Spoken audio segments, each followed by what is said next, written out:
దాన్ని నియమంగా పాటిస్తూ ఉన్నటువంటి వాడి ప్రతిరోజు వైశ్వదేవం కూడా చేసేవాడట. ప్రభాతి స్వామి గారు వేదాంత పాఠశాలని ఇంత 4,5,000 పేజీల పుస్తకాన్ని చదివిస్తే దానంతా కూడా ఆయనే ప్రకాశనం చేస్తున్నాడు.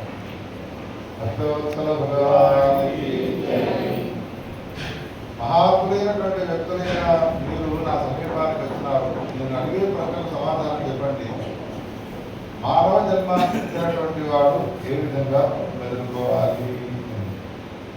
మహారాజు గారు మొట్టమొదటి నుండి అదే దిశలో ప్రయాణాన్ని కొనసాగిస్తున్నాడు. ఎవరు బోధించే అవసరమే లేదు. ఆయన నువ్వు సంధ్యావనాన్ని చెప్పాడు అనుకో, సంధ్యావనం చేస్తూనే ఉన్నాను. అగ్నిహోత్రాన్ని చేసుకో, అగ్నిహోత్రం చేస్తూనే ఉన్నాను. బ్రాహ్మణులు గౌరవిస్తూనే ఉన్నాను.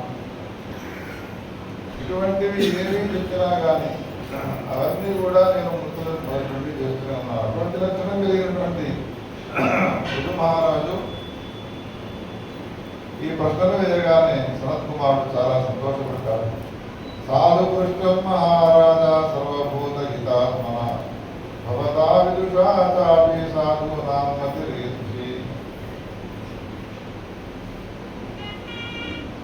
ధర్మం గురించి తనకు తెలిసి ఉన్నప్పటికీ కూడా నేను ఏ ధర్మాన్ని ఆచరించాలి అని అడిగినటువంటి వినయ విధేయతను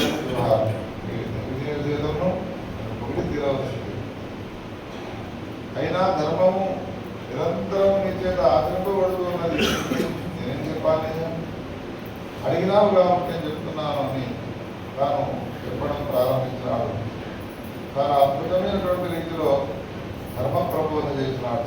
మానవునిగా జన్మించిన వాడు యుద్ధరైతప్పటి నుంచి పడుకునేంత వరకు, పుట్టినప్పటి నుంచి మరణించేంత వరకు వర్ణాశ్రమ ధర్మాలను అనుసరించి బ్రాహ్మణ క్షత్రియ వైశ్య శూద్రులు, బ్రహ్మచర్య గృహస్థ వానప్రస్థ సన్యాసులు, వర్ణాలు ఆశ్రమాలు ఎవరికైతే ఉన్నాయో, ఎవరెవరి ధర్మాలు ఎవరికి ఏ విధంగా విధింపబడి ఉన్నాయో ఆ విధింపబడినటువంటి ధర్మాలని కూడా వాళ్ళు సూచాలకుండా పాటించి యజ్ఞాగాది క్రతువులను ఆచరించినటువంటి క్రతువుల యొక్క ఫలమును అపేక్షించకుండా ఈశ్వరార్పణ చేయడం వల్ల అంతఃకరణం శుద్ధం అవుతుంది. ఎవరి అంతఃకరణం శుద్ధం అవుతుందో శుద్ధమైనటువంటి అంతఃకరణంలో భగవత్ సాక్షాత్కారం అవుతుంది. మానవుని యొక్క ముఖ్య ఉద్దేశం అది ఉండాలి. భగవత్ సాక్షాత్కారం చేసుకోవడమే లక్ష్యం.